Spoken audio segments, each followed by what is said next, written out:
You want me to do what now? Captain Jack Daniels. Yes, that's his real name. And no, he doesn't want to hear your jokes about it. Stared at the intergalactic diplomatic envoy like they just asked him to bathe in radioactive slime, which frankly would have been preferable to this. You are to serve as Princess Virilia's personal protector. Ambassador Glibnex, a squid race from the peaceful planet of Xlendar Prime. No one was really sure how he landed that position, replied with the calm authority of someone who was absolutely not going to switch places with him, no matter how much he begged. Jack scrubbed a hand through his dark hair, which was already turning prematurely gray from years of galactic peacekeeping. And what exactly does this entail? Polishing her toenails? Carrying her shopping bags? Standing in front of any laser bolts aimed in her general direction, while trying not to get too dirty from battle so I don't offend her? Yes, Glibnex said simply. Jack groaned. Why me? Surely there is someone else in the entire universe for this job. Because, the ambassador said, his voice growing pointed, you are humanity's finest soldier with an unparalleled record of keeping dignitaries alive in precarious situations. You are an ambassador of Earth, Captain. This assignment will demonstrate our commitment to interspecies cooperation and prove humanity's reliability as allies. Jack sighed. And what if the dignitary in question happens to hate humans? Glibnex's tentacles waved dismissively. You'll win her over with your charm. I once heard it was quite effective on a queen from Volutionar. If you can do that, dear human, then this should be a piece of cake. I think that is what you humans say. Jack narrowed his eyes. You've met me, right? And yes, but not quite. Nothing is ever a piece of cake when it comes to royal princesses. Princess Virilia of the Zorban Empire did not hate humans. No, she merely considered them an inferior, unsophisticated species with all the grace and subtlety of a drunken hippobird on roller skates. So naturally, she was thrilled to learn that her new bodyguard was going to be one of these bumbling primates. This is an outrage! Virilia's voice could have shattered a lesser species' eardrums. You're assigning a human to guard me? What happened to Commander Zlaxos? He's been my protector since I was a child. Her parents, Emperor Glinthor and Empress Vrela, exchanged weary glances. They'd endured this tirade for the better part of an hour. Commander Zlaxos is on a well-earned retirement cruise, Emperor Glinthor said. And besides, this arrangement is politically advantageous. Politically stupid, Virilia shot back. What if he lets me get kidnapped? Or killed?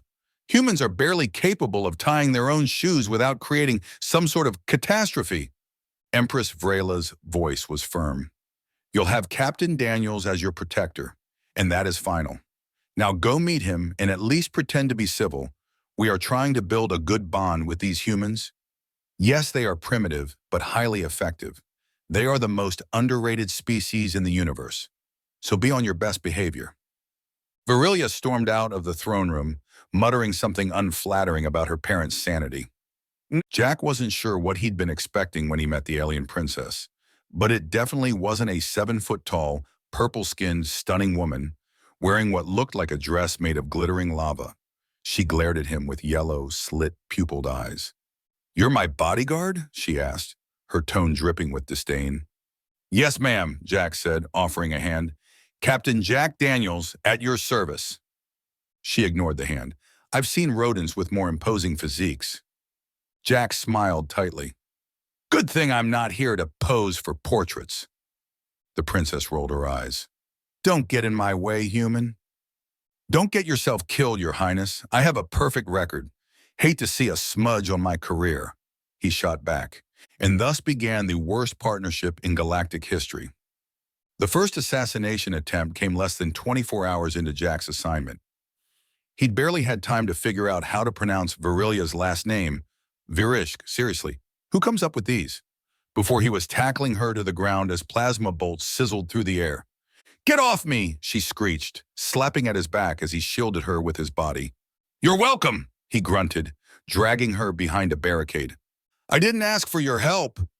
Good thing I didn't wait for an invitation, Jack retorted, returning fire with his pulse pistol. Moments later, the would-be assassins were incapacitated, and Jack turned to find Virilia glaring at him like he just insulted her ancestors. You're sloppy, she said. You left your left flank exposed. Jack smirked. Noted. Any other criticisms, or can I get back to saving your life? Over the next few weeks, the assassination attempts became more frequent and more creative. Poisoned food, sabotaged hovercrafts, and even a rabid space wombat in her closet. Through it all, Jack proved his worth time and again, much to Virilia's grudging surprise. It was during the Great Space Bazaar incident, as Jack would later call it, that everything changed. They'd been ambushed by a group of heavily armed mercenaries, and despite their differences, Jack and Virilia fought back as a surprisingly effective team. At one point, Virilia even saved Jack from a particularly nasty alien with 6 arms and a bad attitude. Not bad for a spoiled brat, Jack said as they caught their breath behind a market stall. Not bad for a reckless ape, she replied, a small smile tugging at her lips. Jack grinned. You like me, don't you? Don't push it, she huffed back, still smiling from the human's charming wit. By the time the final assassination attempt was thwarted, involving a convoluted plan with explosive space slugs, Jack and Virilia had developed an undeniable bond. They worked seamlessly together, and somewhere along the way, the princess's animosity had turned into admiration. Maybe even something more. When the mission was officially declared complete, Virilia shocked everyone by declaring her intention to marry Jack. You want to what? Emperor Glinthor sputtered, his mouth quivering. Marry him, Virilia repeated. He's proven himself to be the best protector I could ask for, and he's...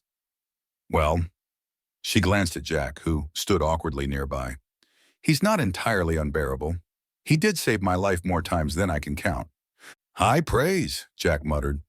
The Emperor and Empress exchanged incredulous looks, but ultimately gave their blessing. After all, Jack had done the impossible.